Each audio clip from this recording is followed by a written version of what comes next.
Here we are back again. 5 years ago, almost to the day, we had an event that was celebrating the Kurdish people, because that's how we bonded. We bonded over an ethnic Muslim minority, the largest disenfranchised ethnic group in the world.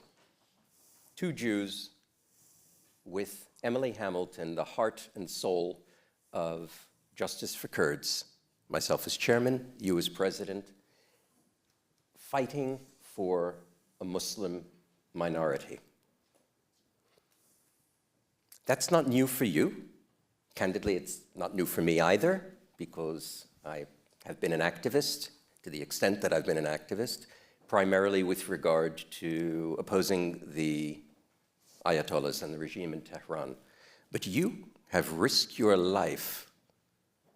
You had your crucible supporting the Bengali Muslims who were being subjected to genocide in 1971 by Yahya Khan's Pakistan.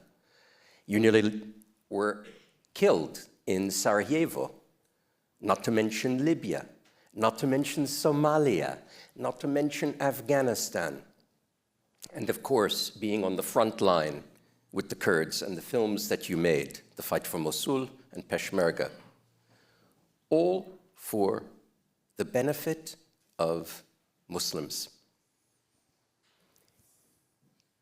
There aren't very many, if any, people in the world, including Muslims, who have done more to exhibit that Jewish conscience of tikkun olam and of being alive to the prospect of true humanism, loving people for people, tolerance, building bridges between other cultures. We united in that common cause, that common affinity. What is it about Jews that can allow them to feel that need to be able to reach out to the other, knowing full well that in rare occasions, the Kurds being perhaps the most prominent in that sense, there will be no gratification from that. There's no self-interest. And yet you do it. And you do it over and over again. What motivates someone to be that magnificent in their humanity? I think that this is what being a Jew means. And I will give you 2 examples which are with me all the time and that were with me all my life. The example, first of all, of the most, for me, the strangest and the most brilliant prophet of the Torah, Yonah. Yonah is the only prophet in the Torah that goes and addresses not his people, but another people, and even a people whom he knows, who is going to be one day the enemy of his people, who is people of Nineveh, Mosul. Yonah takes the road, takes the sea, goes in the belly of the whale in order to address, in order to obtain a teshuvah, in a way, from the most remote people that can be conceived at that time. For me, I know a little Torah, not so well, but a little, Yonah is the most, the strangest, the most mysterious, and the most fertile from an intelligence of all the prophets of the Bible, number 1. And number 2, there is a word of Rashi, the most profound of the commentators of the Torah, who says that to be a Jew consists in reading every letter of the Torah, every letter, A, B, C, Aleph, Bet, as if it had 70 faces. This is what Rashi says, not once, few times. To be a Jew means reading every text, every sentence, every word, every letter of every word, as if it had 70 faces. Faces, of course, but 70, which is the number of the nations. 70 is the number of the nations who, while Abraham is on one side, on one bank of the river, are on the other bank. And a Jew is someone who, in every letter, sees the mirror of the 70s.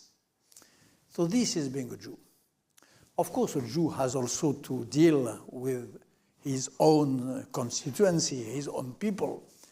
That's what I do, that's what you do, that's what we do now since October 7.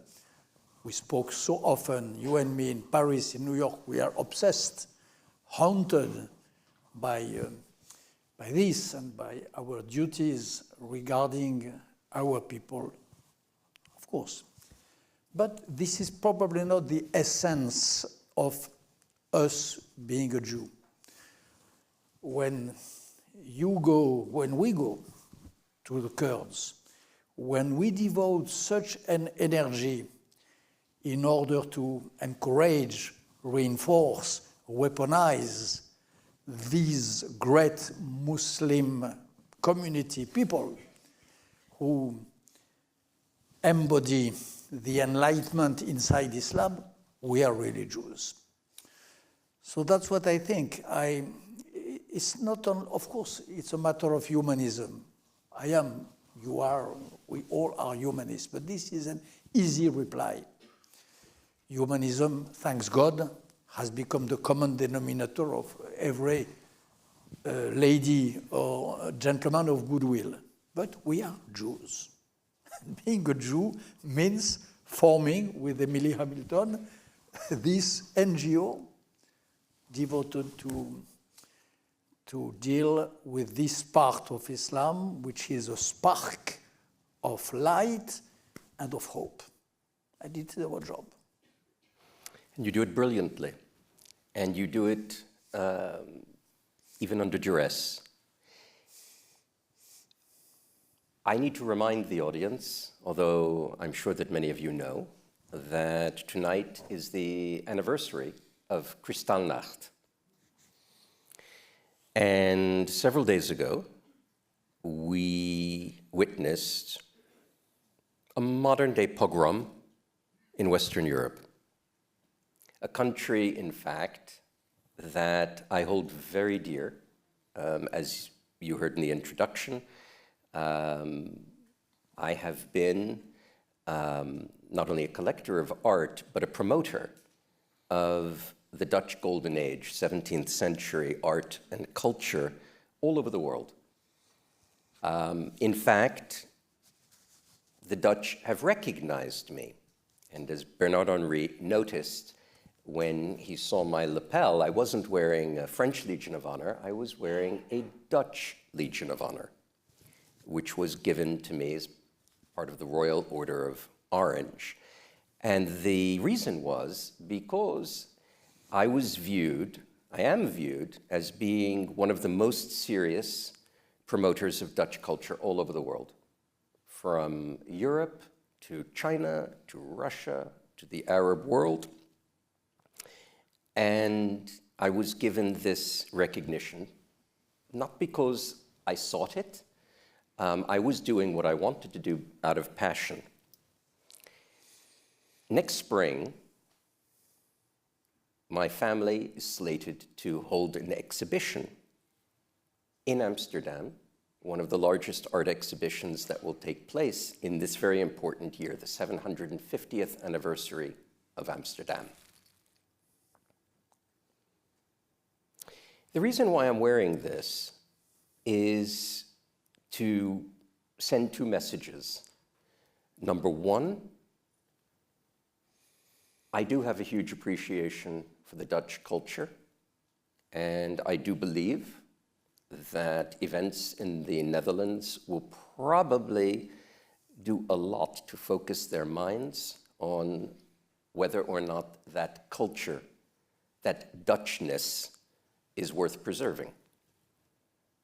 But I, for one, will be watching very, very intently to see that the words, which have been incredibly strong and supportive of the Jewish community, will be matched by deeds.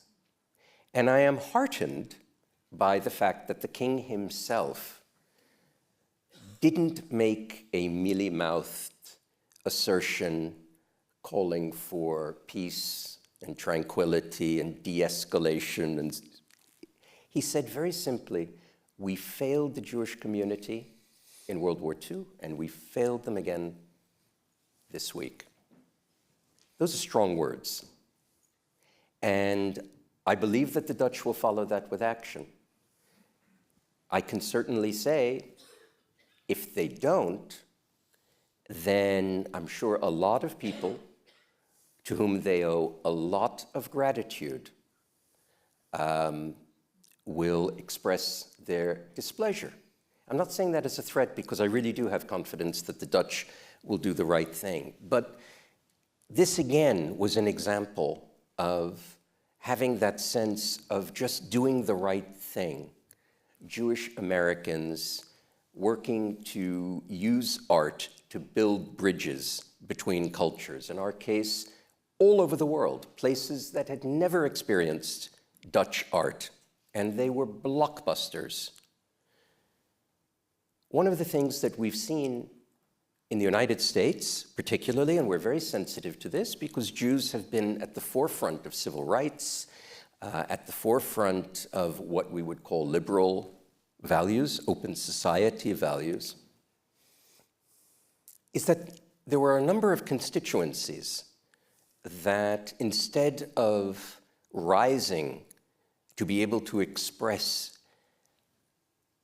with a sense of opportunity the gratitude that they should have for us as having been allies in their time of need, sat back. I don't have to tell you, because you are doing the most monumental campus tour in the United States and in Canada. The level of ignorance about the Jewish contribution to everyone's lives has never been lower. To the contrary, social media has given people the opportunity to hate Jews for almost any reason. If you're a white supremacist, then we are people who love black people. I got that expression when I was a boy in Florida, and the expression that was used was not black people. You're a blank lover, because my friends were black. If you're blacks, increasingly you hear that Jews are white settler colonialists. If you are a capitalist, Jews are liberal, Bolsheviks. And if you're a Bolshevik, Jews are the uber capitalists. Social media, more than anything else, has allowed all those people who have within them the bigotry that they wish to express. The Jew is one-stop shopping. How do you explain that? First of all, yes, it's a fact. Jews are under attack everywhere in the West. Amsterdam is clear, and it was the tipping point and the climax of this whole segment of time. And it should be, by the way, probably a wake-up call for all of us in Europe and in America. This can happen when you speak of global intifada, when you present Hamas as the liberation movement and a movement of resistance, when you plead that October 7 has a context and should be, if not excused, at least be contextualized and understood. when you chant from the river to the sea, Palestine will be free, you must expect what has been not only done, but planned day before yesterday in Amsterdam. There will be a before and an after, and I hope that there will not be too much an after, because we will take the lessons for what happened in Amsterdam on the day, 2 days before anniversary of Kristallnacht. Number two, you are right again, it's a question of gratitude. In America and in France, it is the same. France also owes so much to the Jews. France owes its social contract to the Jews.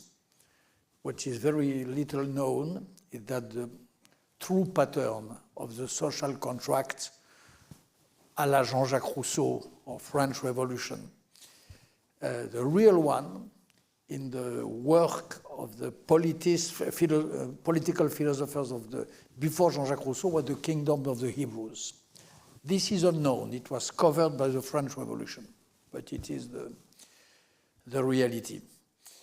The French language owes a lot to Rachi, the same who said that 70 faces in each letter, for some reasons in detail of which I will not enter, but the French language owes a lot to him. So there is a debt in France, in America, toward the Jews. And this debt is, we are in a moment when it is refused. It is denied. Don't want to hear. This happens often in life. When you owe too much to someone, there was a famous word of a famous playwright in France who said, but why does he hate me so much? I did not do so much good to him. He should not hate me so much. I was not so good to him. Okay. We probably did such an amount of good things for America and for France, and both, that this could be an explanation. And last point, what I see today, even among those who don't attack clearly the Jews, there are demonstrations in the campuses. That's why I'm making this crazy tour. Demonstrations, harassment of the Jewish students. We were together yesterday night in Harvard. We saw the disarray of the Jewish students who really fear, in danger. They feel that they are the only, that every single minority on campuses are protected, are the possibility to inhabit a safe space, except them. So, but even from the part of those who don't attack really in front, there is a new phenomenon in America and in France. The Jews have lived a long time since the French Revolution, maybe American Revolution, where the Jews were unconditionally protected. In America, in France, the Jews are protected without condition. This is one of the characteristics of our social contracts. Jews have had this after centuries of persecution, of suffering, and so on. The modern age for Jews was an age of unconditional protection. I think that this age is coming to an end. I take the example of America. And I watched with great concern the debates of the last weeks, last month and last week, since October 7 and since the beginning of the presidential campaign, which ended a few days ago. I listened to the Democrats since October 7. A lot of them say Jews deserve protection. They have to be protected.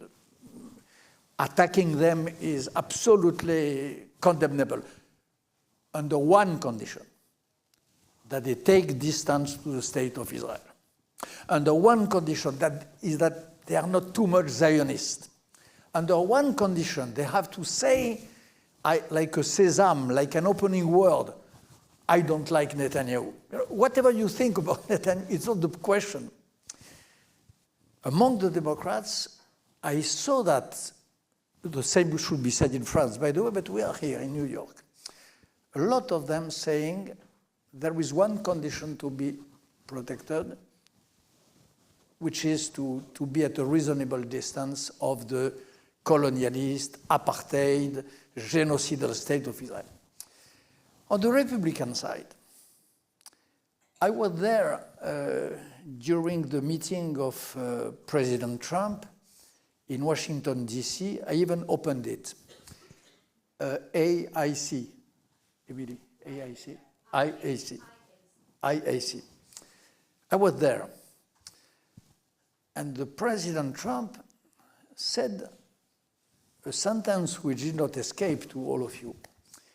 I'm sure. He said, beware. If I lose, you will be responsible. And if you are responsible and if I lose, the state of Israel will disappear and you with it within 2 years. So he said, symmetrically to the Democrats, he said to the Jews, you are protected, you will be safe, you and Israel, because he does not dissociate. You will be safe, but under one condition, which is to support me.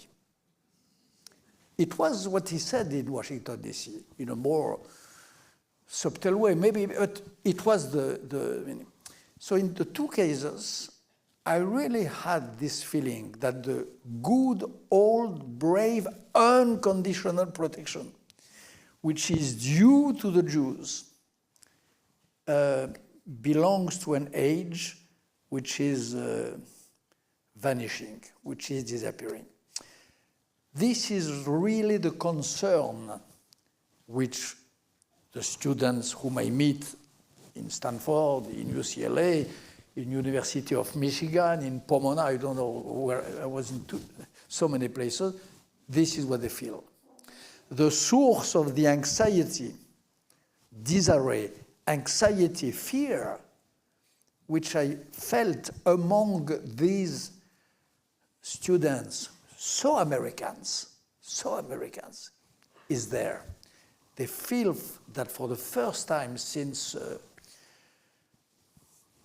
long, they are no longer unconditionally protected. And same should be said and could be said about France and the rest of Europe. This is our condition in this, our condition.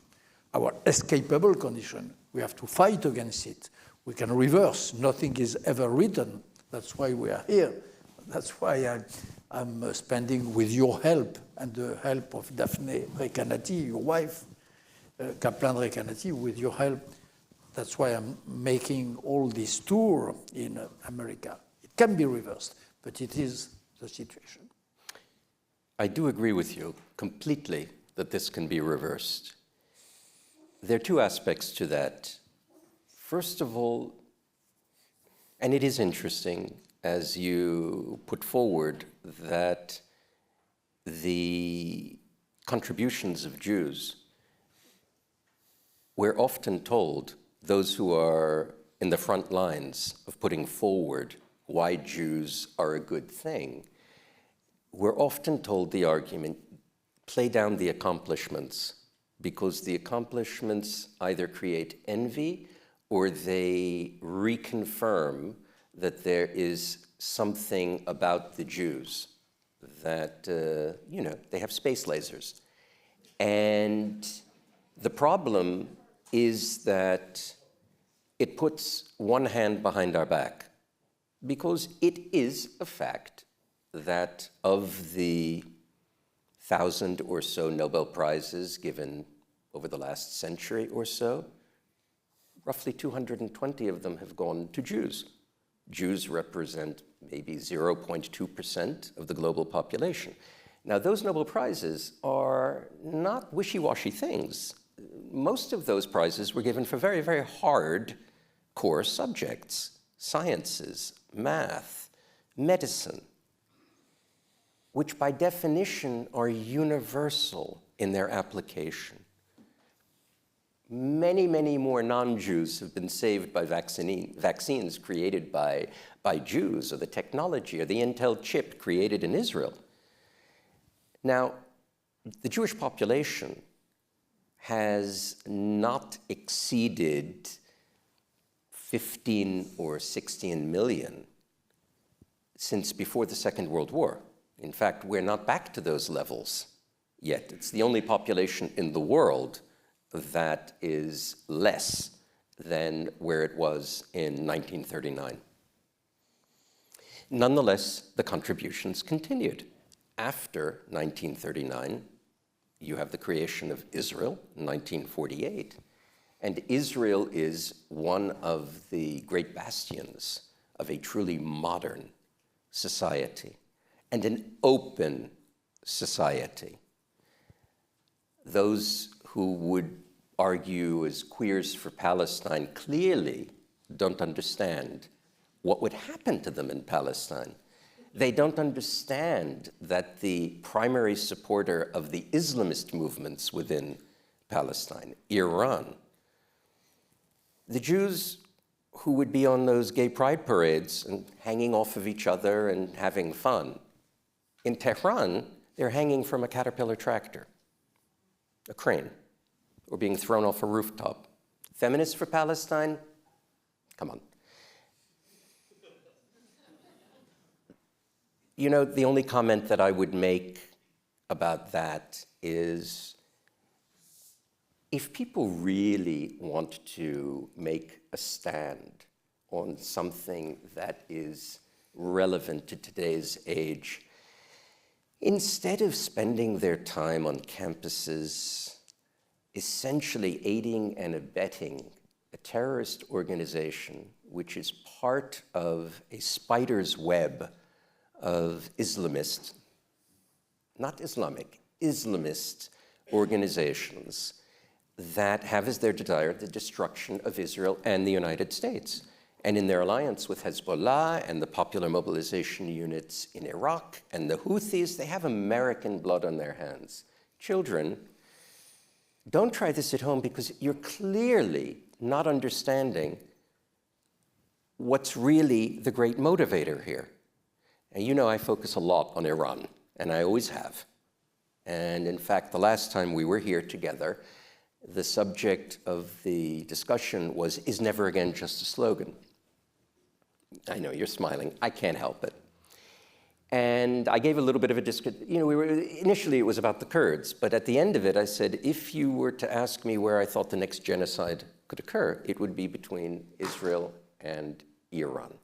And it's a theme that I continued when I had that discussion that was referenced with Norman Rule, who interviewed me on the subject earlier this year of Iran and Israel, is war inevitable? Those who don't understand the nature of our enemy, theoretically they have to be educated or they have to be slapped. I would ask you, if you knew that somebody was on the same airplane as you, who was out there chanting from the river to the sea, pro-Hamas, a proscribed terrorist organization in this country, in league with other terrorist organizations that have American blood on their hands, would you want to fly with them? I wouldn't. Why shouldn't they be on a no-fly list? I don't mind being labeled a Zionist, no problem. But if I'm going to be allied with people who slaughter innocents, who gang rape young girls, who kidnap old people, who burn children, shoot babies in their beds, those people should be on a no-fly list. Don't you think? That's a rhetorical question. what I really want to point out is that you speak about the ability to fight back, and I'm with you. I believe that this war against ignorance can be won. I believe that there is a silent majority who are absolutely willing to stand up for the Jews once they see Jews fight back.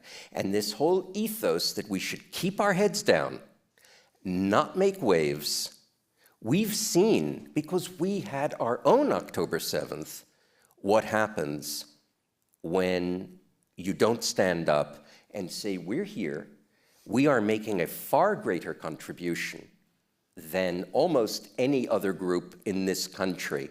We're not asking for gratitude, but the least you could do is stand up and say that we have a right to exist, and that the country that is our ancestral homeland for thousands of years has a right to exist. A country that was created by the United Nations. It's the other side that launched this war on October 7th. It was Hezbollah that followed in that war. The fact that the Israelis have managed, because they're so resilient and because they are so ingenious, to be able to defang two of the biggest terrorist organizations in the world, gives an opportunity for everyone in this room to ask of their Jewish community, what can we do to be able to fight? The Israelis have used their air power and they have created a safe space for us to be able to fight back. And one of the reasons why, pogroms in Western Europe notwithstanding, one of the reasons why there has been so little reaction to what the Israelis did in Lebanon, which will go down in history as one of the greatest 180-degree turns in military history, is because the Israelis are winning. Now, you and I were both in Israel within a 2-week period around October 7th. I was there a week before. I was there a week before October 7th. And I met, because of my relationships there, with the chief of staff of the military, the head of military intelligence, the head of the Mossad. Head of the Mossad absolutely got it. The other two, whose careers are over, will be.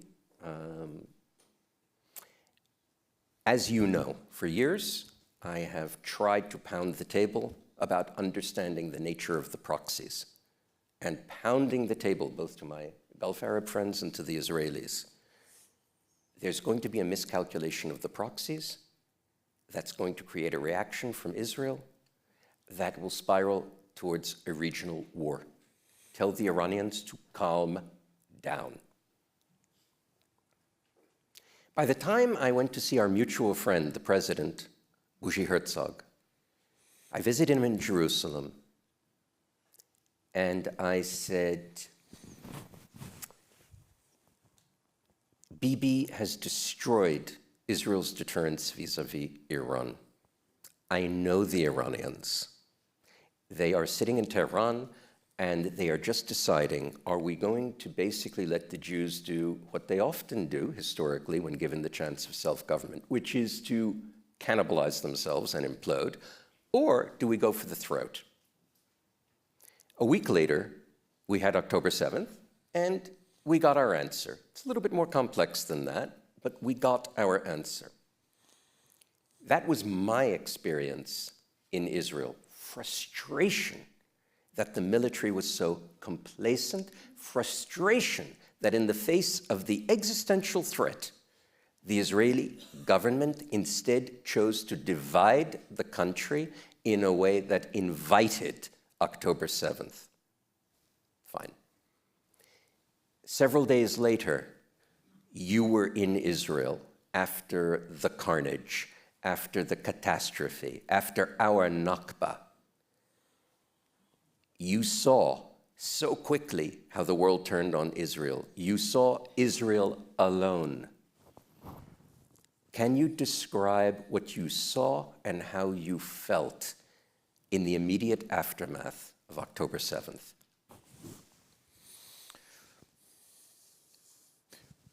One word first about what you said at the beginning about the numbers. Numbers of Jews in America. This is very important. It is one of the components of the spirit of Judaism and of the genius of Judaism. That number does not matter. This is very important. That's why the people become crazy, because in fact it does not matter. And there is again a great quote of a great Talmudist, the Maharal of Prague, who says that the difference between Israel and all the kingdoms around is that, and in the world, the kingdoms and the nations, they are space, extension. Israel and the Jews are, Maharal says that, just a point. It's not a matter of numbers. So we can have the best science, we can have the best inventions in Israel, all that you said, without consideration of the number. Just one point aside. And another point, by the way, about the scientists, I think I concluded from my tour, the first half of my tour in the campuses, about the Nobel Prizes. If Einstein today applied a young Einstein to any of those universities which I visited, I'm not sure he will be endorsed and enlisted and authorized to teach. I'm not sure. In the atmosphere which is characterized as woke, he will probably be too white, too Jew, too sophisticated. I'm not sure he will be in. About Hamas, Hezbollah, the war.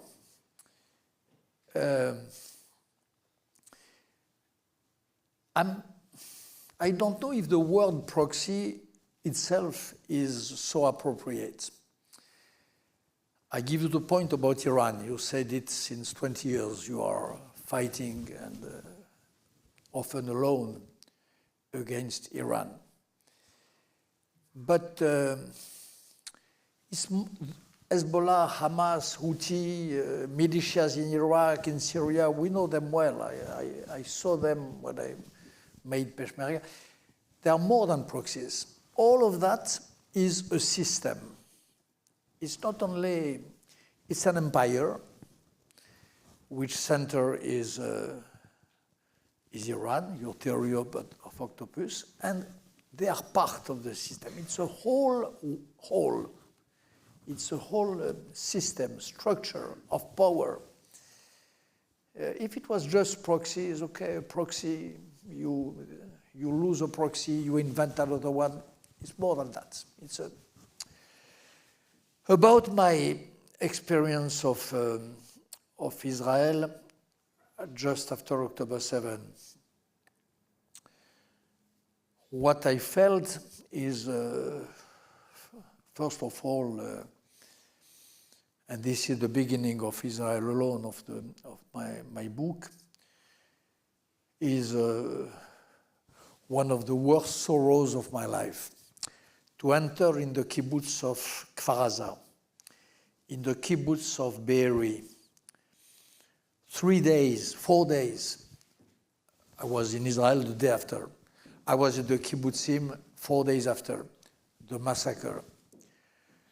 To be there when there was still some fight going on, still some terrorists in the house. To be there at a moment where the Jewish deads have been buried, except here and there, in storage, some pieces of bodies which had been split and non-attributed, and waiting for a decent human and Jewish funeral, to see these pieces of Jewish flesh stocked, piled in a storage for cucumbers, it was honestly an emotion and a sorrow which I don't wish to my worst enemy. And I have a lot of enemies, but I don't wish them that.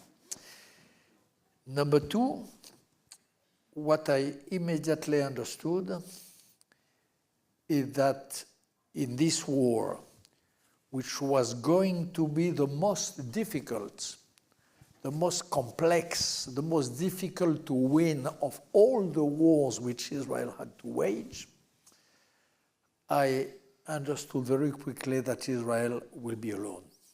And Israelis knew that also. I saw President Herzog. I saw the Prime Minister after. I saw his opponents, his rivals, most of them. There are one or two of them are, I pretend, I hope, they are my friends, I hope to be theirs. I met them. I met the survivors of Kfar Aza. I spent time with the families of the hostage.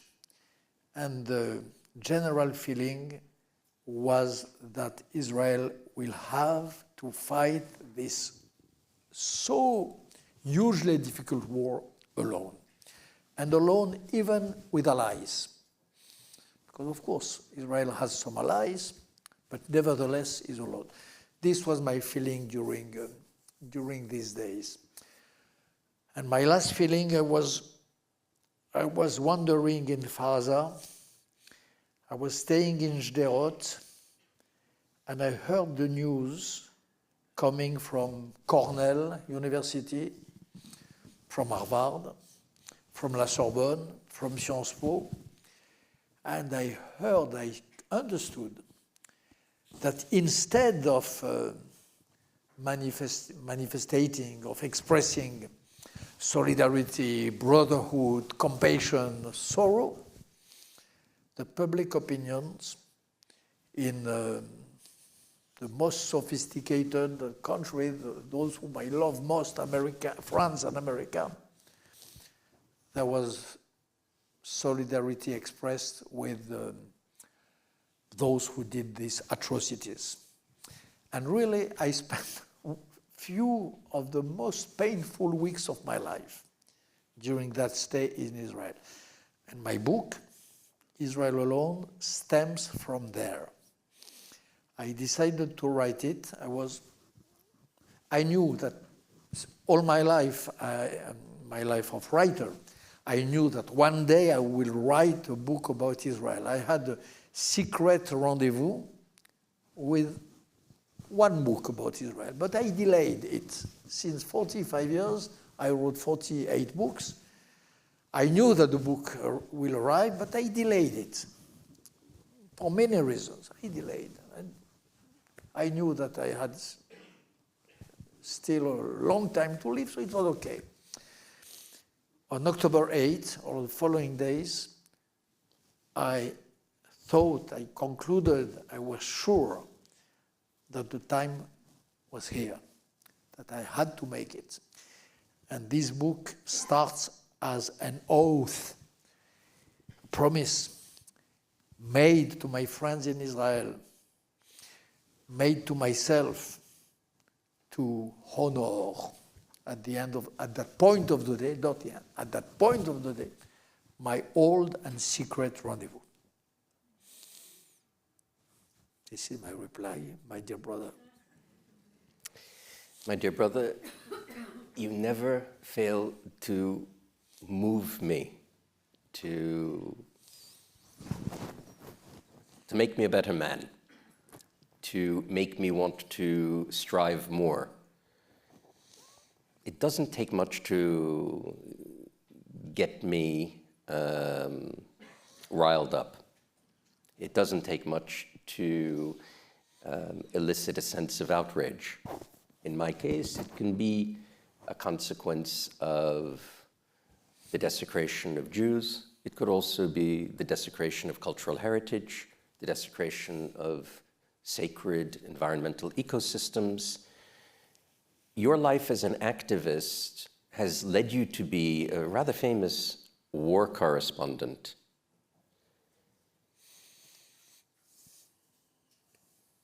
A few days after October 7th, I was having dinner with the former president of Iraq here in New York. He had been president during the time of the Daesh phenomenon, the ISIS phenomenon. And I asked him how to compare what happened in October 7th. And this was only a few days after, long before we really knew what had happened. And his comment was, what was done to the Jews was worse than what was done to the Iraqis by ISIS. It's an incredible indictment. And I want to take this moment because neither you nor I are Islamophobes. We're not. Of course not. To the contrary, we were bonded by an affinity for a Muslim minority.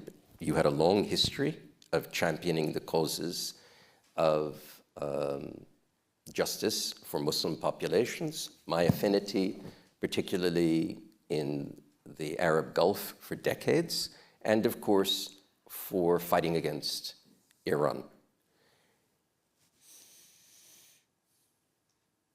To be an Islamophobe is to be ignorant.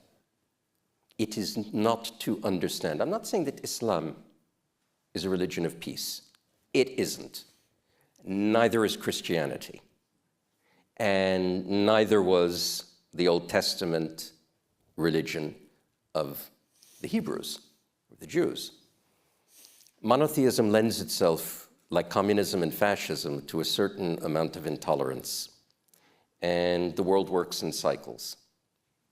However, I would say this, in the same way as one does not have to be a Germanophobe to hate Nazis, one does not have to be an Islamophobe to be an Islamist phobe. And for any of you who don't understand that, that means the application of a political Islam which is meant to achieve political power. Now, unfortunately, political Islam, whether it's of the Shia or Sunni variety, has become very focused on the destruction of Israel and Jews in a wider nature, pushing the United States, the great Satan, out of the Middle East.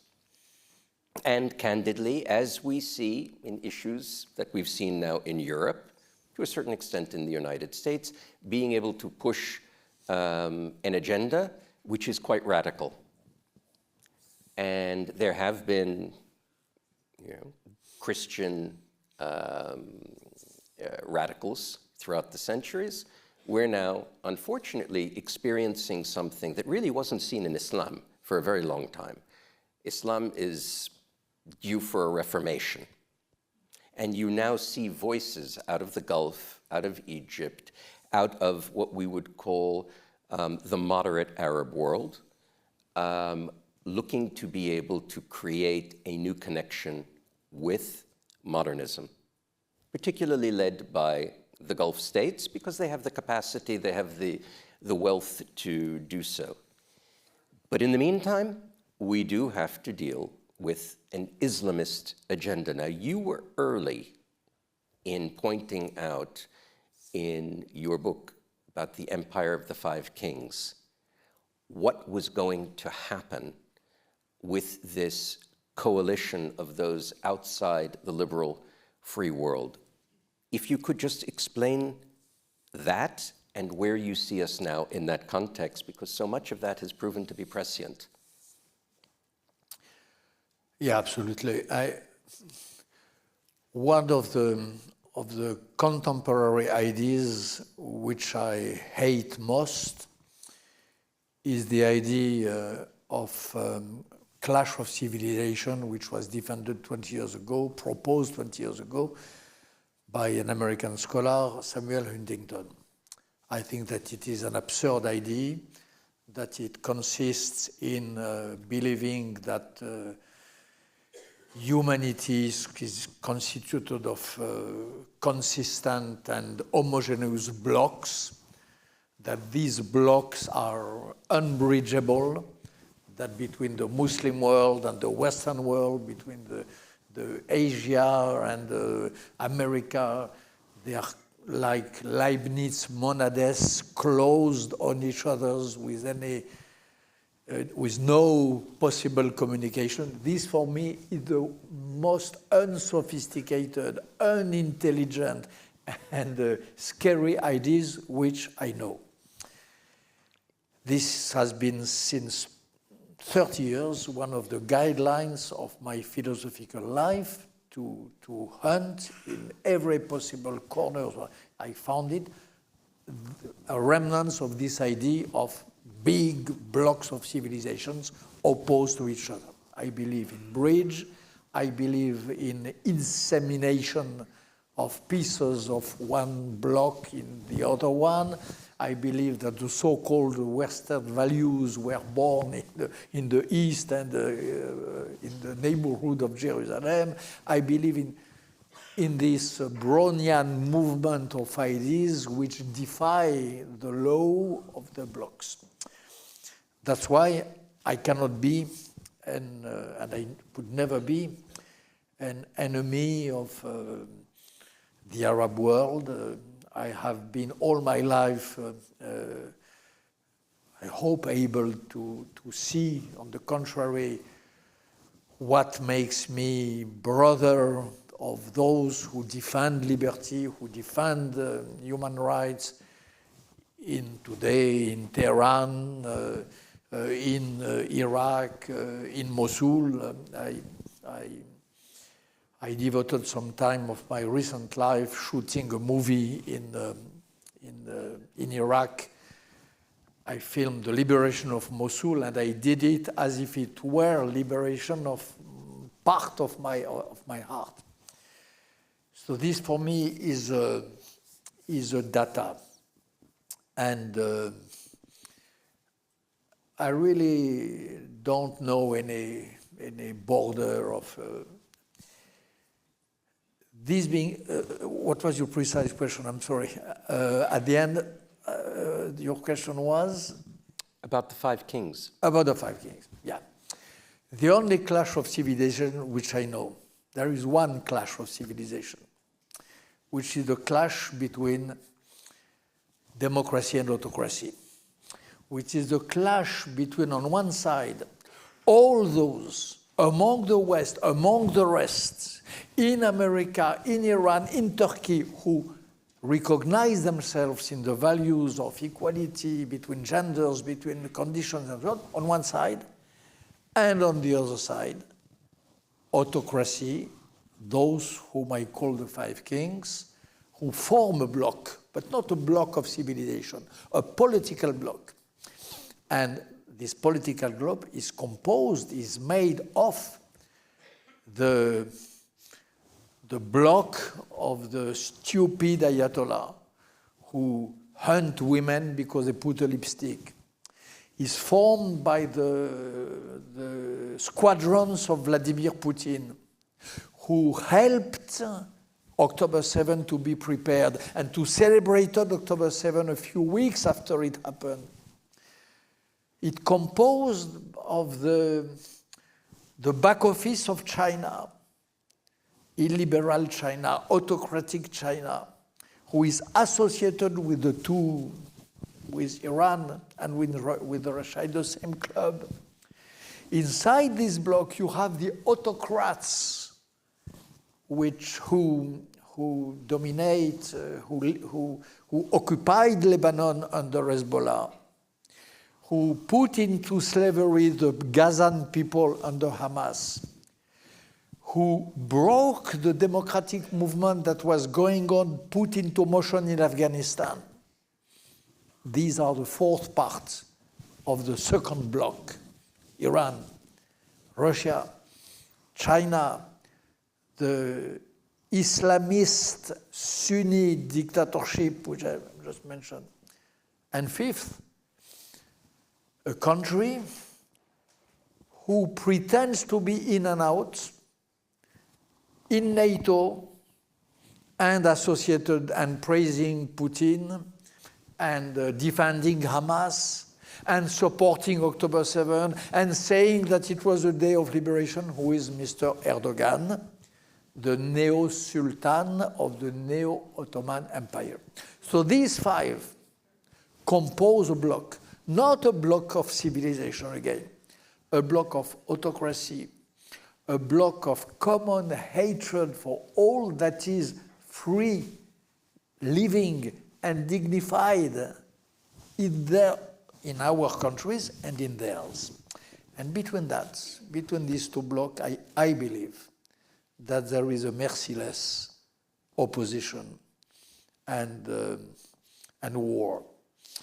And in the Bible again, you have the premonition and the display of that war. There is in the Torah 2 wars of not the West, Israel, and the 5 kings.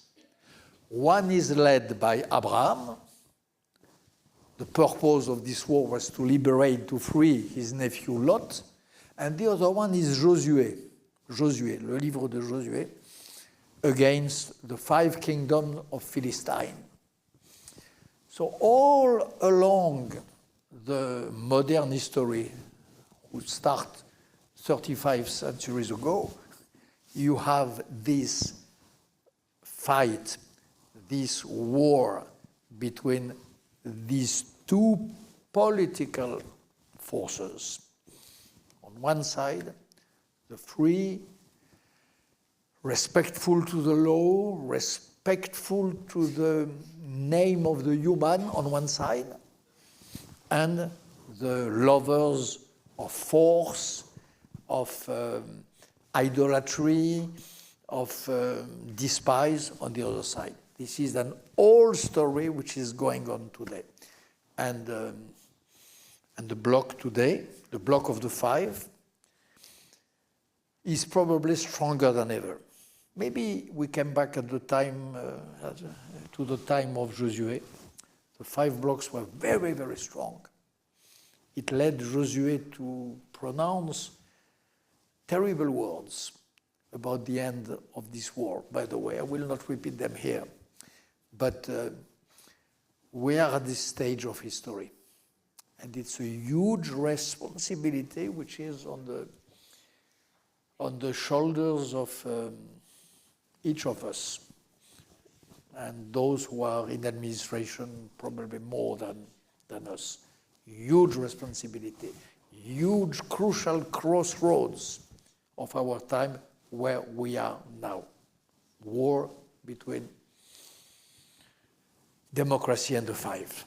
Plus the North Korean guy, the Pusa, the little Pusa with nuclear weapons, with nuclear toys, with the newcomer in the club of the 5, and who is probably not the less dangerous.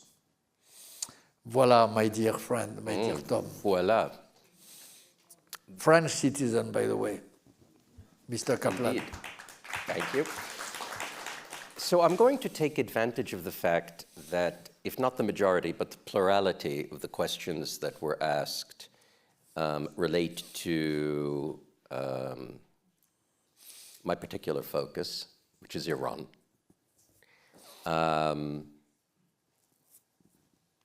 Iran, simply put, represents the greatest existential threat to the Jewish people, both to Israel, which for the first time ever, going back at least 2,000 years, the Israeli state will have more Jews than the diaspora. And that's a big deal. Whatever you may feel about Israeli politics, the reality is that Israel is our homeland. And if you close your eyes,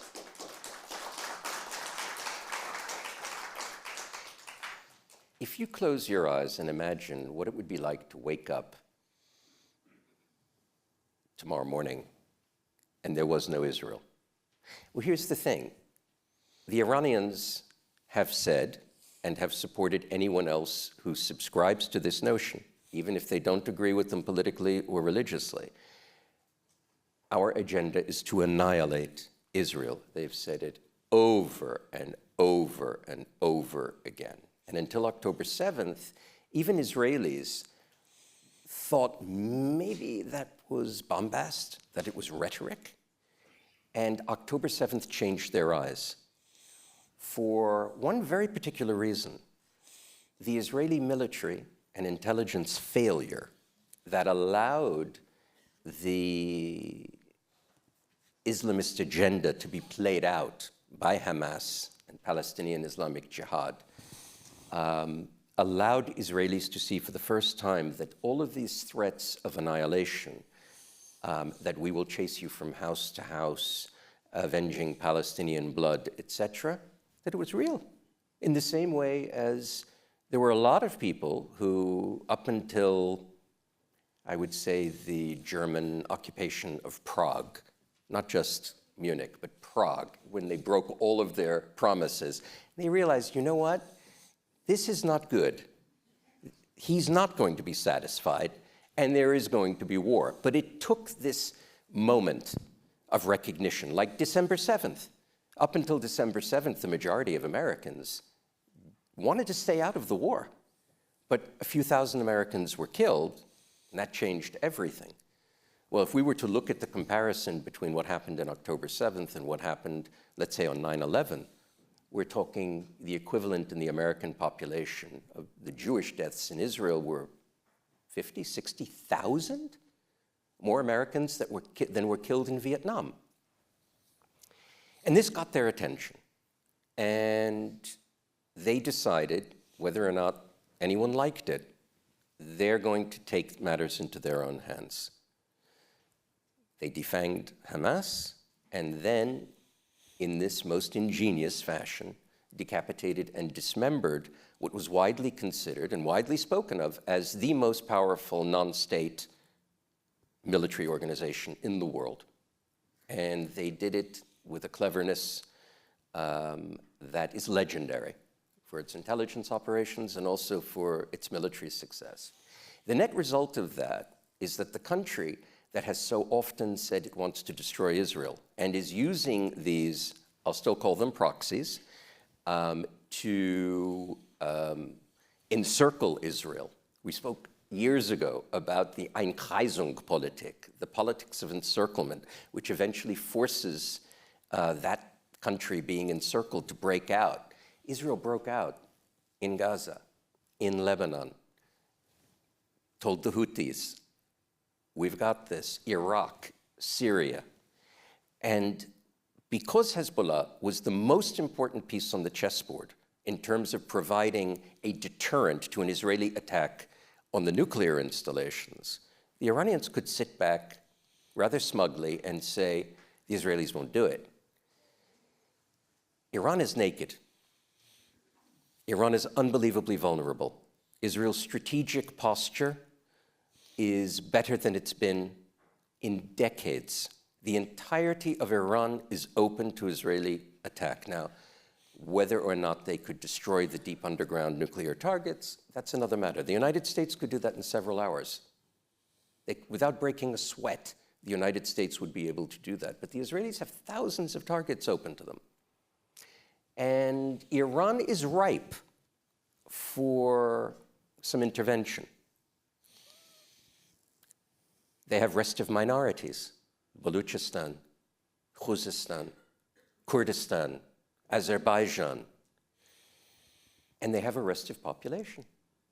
The greatest asset of the Iranian people are Iranian women.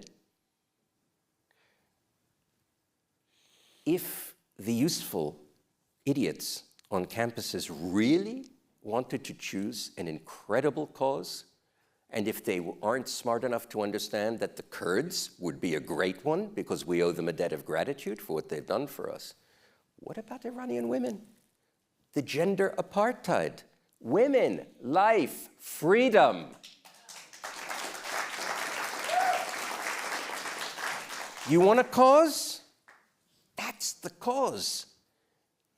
The regime is scared of its women. We should be behind them 100%. And if they need a little push by being shown that whatever they've done with proxies, Israel can do now 10 times more and provide them the air cover that they need, this is a moment. I was at Harvard a few days ago talking to the intelligence fellows that we have there at a program that we created. Arabs, Israelis, Americans, French, Aussies, Brits. And I said, here's an interesting moment for you. It's not a counterfactual. We're not going to play that game. I'm just going to ask you, pull yourself away and imagine it's 10 years from now. And now I want you to look back on this moment, November 2024. You're a Lebanese.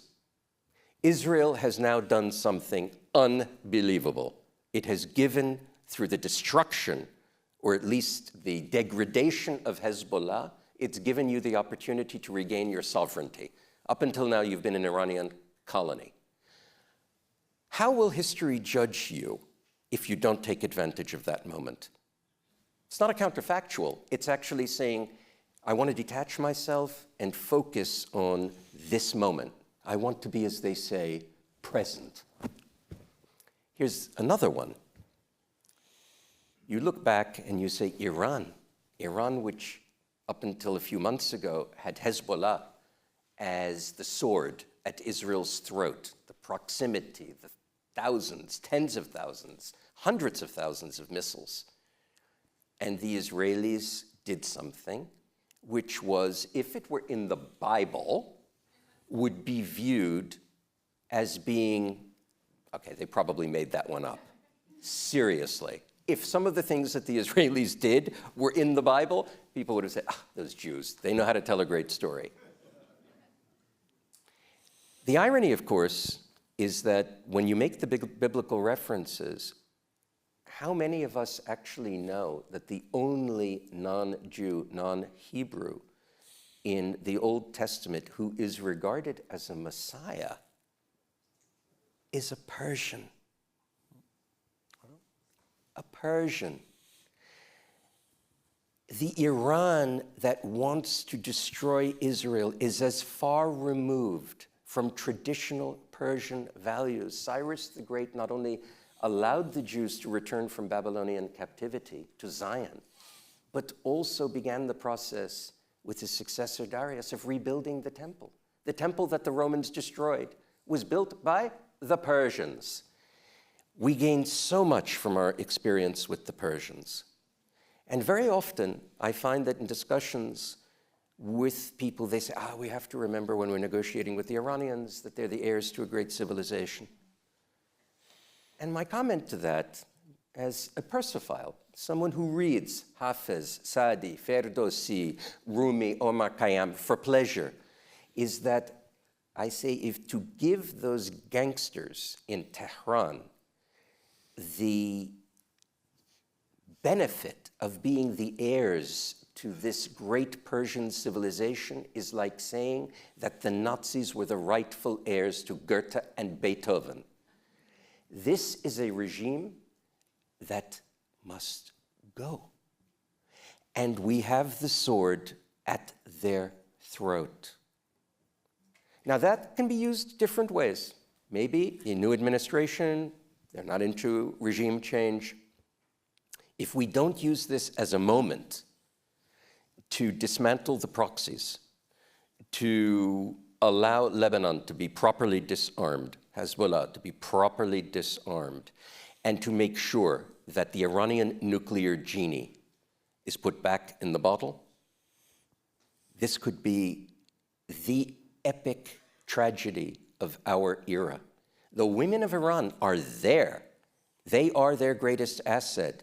The minorities are there. And candidly, I think that the Persian heartland really wants to see the end of this. If the administration has any agenda with regard to Iran, it should be using, as Clausewitz would say, the leverage of military power to achieve a political end. You want to make a deal with Iran?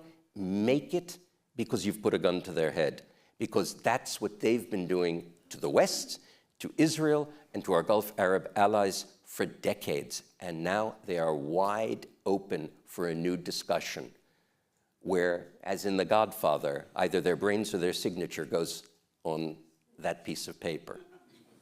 They don't deserve anything more. Do they? You speak gold, my dear. I cannot agree more. You speak gold. Can you imagine the Middle East liberated from the Iranian oppression? The Iranian oppression, by the way, which supported the agenda of Hamas and Hezbollah and all those who never wanted to see peace between the Israelis and Palestinians. You want to see a Palestinian state? Deal with Iran. That's the address. That's the mothership. Absolutely. Absolutely. And Lebanon is not defeated. Lebanon is liberated. Now, is in the process of being liberated. And if I were Lebanon, if I were a citizen of Lebanon 1 year from here, I would say certainly what the German president von Weizsäcker said a few years after the 1945, 10 years after, maybe a little more. He said the defeat of Nazism was not a defeat, was a liberation. He said that, liberation of Germany. So the defeat of Hezbollah, which is already consumed, it's virtually done, means the liberation of Lebanon. What can the traditional protector of Lebanon, France, do to enable this? When Macron went to Lebanon after the explosion in Beirut, he very forcefully said, Hezbollah, you have to choose. Are you Iranian or are you Lebanese? Where's France now on this issue? It's not in my, as you know, there is an usage which is not to say bad about your country. I'm not asking you to say anything bad. When you are abroad. When I am abroad, I'm very careful, by courtesy. But I can let you stop there if you want. But I can release you. But I'm not sure that my country understand as well as us tonight on this stage the stakes in that game. When we make the difference between the political wing and the military wing of Hezbollah, I'm not sure that we are right on the point, to say the least. And protecting Lebanon today should mean praying, crossing fingers for the full defeat, the full capitulation of those who colonized Lebanon under the flag of Iran, under the authority of Iran, who are the Hezbollah. It should mean that. That's clear. And all the decent lovers of freedom whom I know in Lebanon wish that. They wish for that. They pray for that. Does France understand it? I'm not sure. Well, let's hope that. Let's hope. But what I believe, Tom, is that to conclude all that we said and all that you just said about Iran, I believe in general that history is never written. Of course, I despise the pessimists in general who say that history can only go worse and worse. And I despise the optimists who think that the world can only go better and better. I despise them equally because they are both wrong, because they both believe in an history which is like a sort of theorem, algebraic theory. But there are moments where you feel that something is occurring. And I believe that I am optimistic at this moment. I really believe that Israel is winning this war on 7 fronts. I really believe that Iran has 2 swords on the throat. Israel weapons, and the women. They are a sword also on the regime.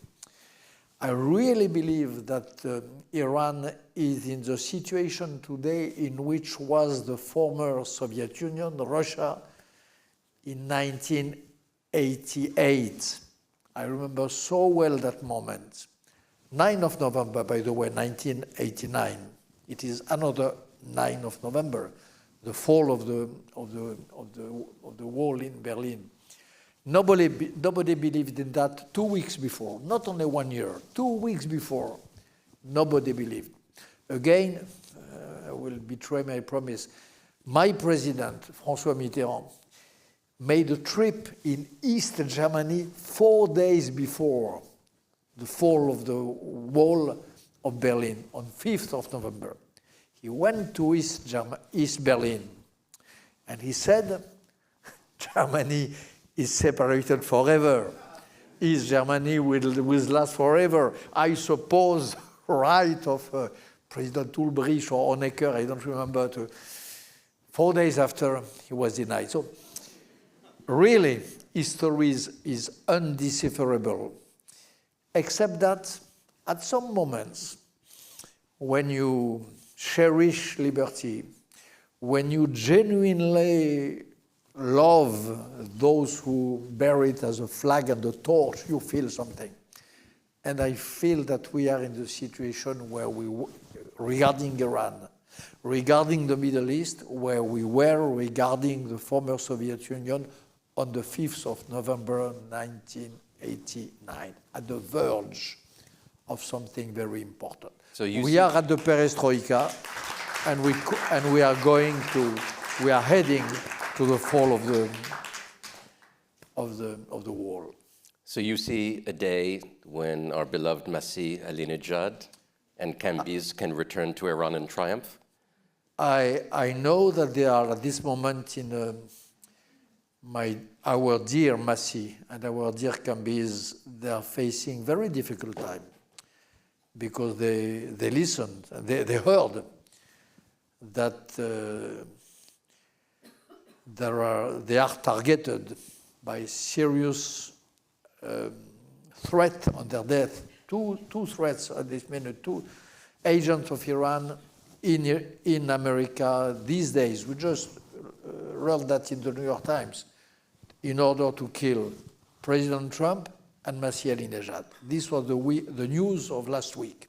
So they are in a very difficult moment. I know it was a shock for them to learn that, but I believe, yes, that in a near future, they will overcome that. They will prevail, and they will more than prevail. They will triumph.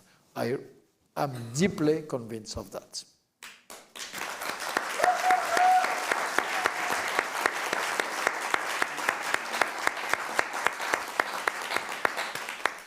If I may conclude. You are at home. This Please, is my home. Do, I know. This is my home. I know. It is indeed. The 92nd Street Y is one of the world's great beacons of Jewish humanism, open to all religions, ethnicities, cultures, political views. It is indeed my home.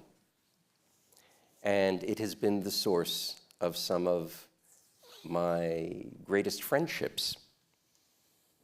In addition to what David Petraeus calls the greatest concentration of intellectual capital in New York, it's a place where people can meet and candidly fall in love. So one of the questions that I was asked here, which I decided to save to the end, was, how did you two meet? How did I? How did we meet? Yeah. Well, here's a little story.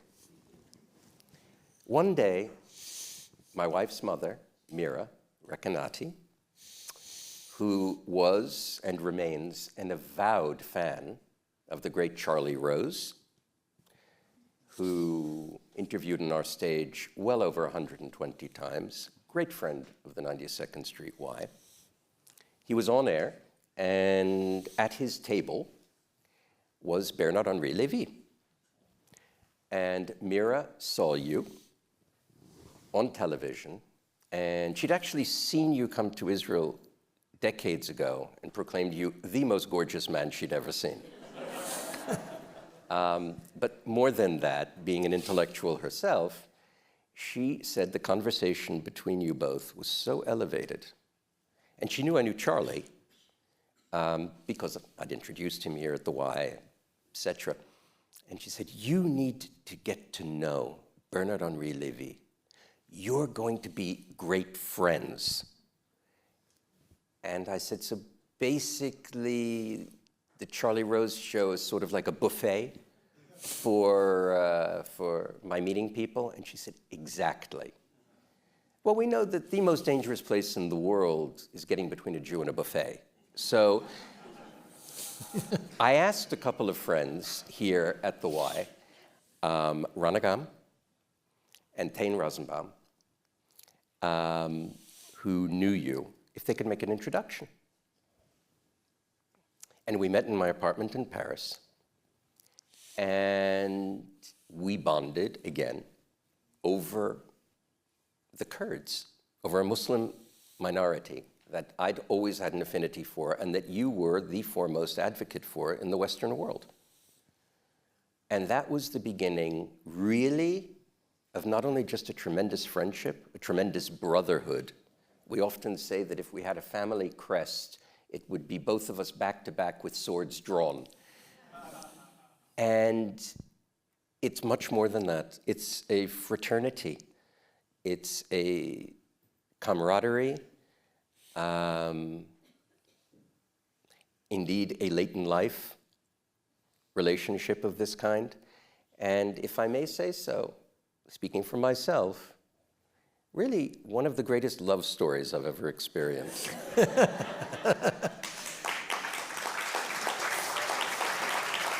You don't speak for yourself, you speak for both of us. And there is one missing person tonight. Your wife is here, my wife is here, but there is one missing. Mira Rekanati. Exactly. Alas. Next time. Thank you, Tom.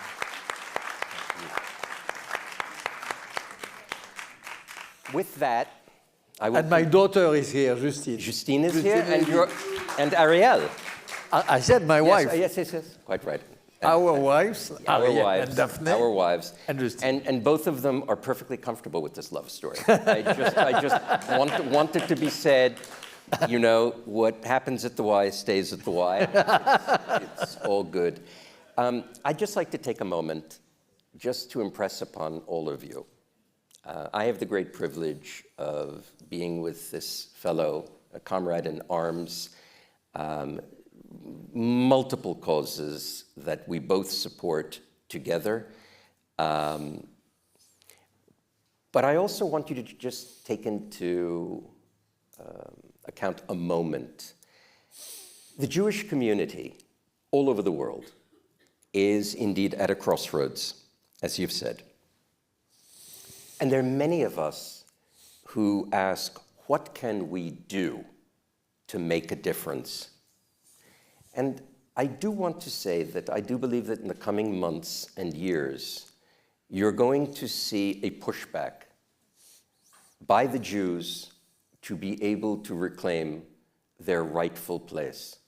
We too had our October 7th in this country as a community. We are recovering from it. But to all of those who would point to Israel and the war in Gaza, for example, or even in Lebanon, and talk about what's going on there, let's just remember one thing. Hamas started the war. Hamas could have surrendered at any time. They knew that the Israelis would not execute prisoners, and they could have spared their people something that could have been resolved without a shot. But that's the difference. There's nobody out there protesting against Hamas. There's nobody out there in Gaza protesting against Hamas. And you're talking tens of thousands of lives because Hamas embedded themselves within their own population. Now contrast that. Just remember this, and tell your children this too. You want to know the difference between us and our enemies? Our enemies use their people as shields to be killed and to be martyred. The late Hassan Nasrallah said, "We will defeat the Jews because we have the advantage. We crave death and they love life." He was wrong.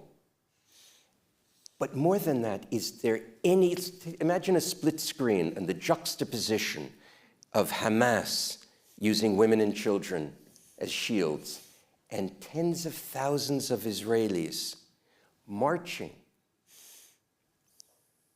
to bring back 200 hostages, putting everything on the line, even in war. If there is no greater dichotomy between what it means to be a Jew and what it means to be someone who is antithetical to our values, let that split screen stay with you.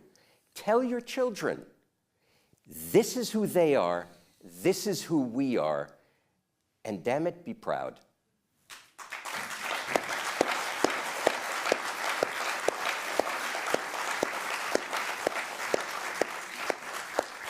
With that, just remember, you spent time with Bernard-Henri Lévy, one of the most magnificent Jews of his generation.